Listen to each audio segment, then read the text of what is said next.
ஒரு காட்டில் கொடிய சிங்கம் வாழ்ந்து வந்தது. அது தினமும் பல விலங்குகளை கொன்று சாப்பிட்டது. விலங்குகள் பயந்து சிங்கத்திடம் சென்று கேட்டன, ராஜாவே, தினமும் நாங்கள் ஒரு விலங்கை உங்களுக்கு அனுப்புகிறோம், எங்களை எல்லாம் அழிக்காதீர்கள். சிங்கம் சம்மதித்தது. தினமும் ஒரு விலங்கு அனுப்பப்பட்டது.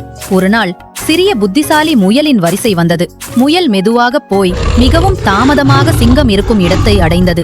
கோபமாக சிங்கம் கர்ஜித்தது. ஏன் தாமதம் என்று. முயல் பணிவுடன், ராஜாவே, வழியில் இன்னொரு சிங்கம் தடுத்தது, அதுதான் காட்டின் உண்மையான ராஜா என்று சொன்னது. இதை கேட்ட சிங்கம் கோபத்தில் பிதுங்கி, என்னை அங்கே அழைத்துச் செல் என்று கத்தினது. முயல் சிங்கத்தை ஒரு ஆழ்ந்த கிணற்றின் அருகே கொண்டு சென்றது. சிங்கம் உள்ளே பார்த்தது. தண்ணீரில் தன் பிரதிபலிப்பை பார்த்தது. அது இன்னொரு சிங்கம் என்று நினைத்த சிங்கம் கிணற்றுக்குள் பாய்ந்தது. உடனே மூழ்கி இறந்தது. விலங்குகள் அனைவரும் மகிழ்ச்சியாக கொண்டாடின. முயலின் புத்திசாலித்தனத்தால் காடு காப்பாற்றப்பட்டது. அறிவு பலத்தை விட பெரியது. இது போன்ற குட்டி குட்டி கதை வீடியோக்களை பார்க்க இந்த சேனலை மறக்காம சப்ஸ்கிரைப் பண்ணுங்க. அப்படியே ஒரு லைக் தட்டி விடுங்க.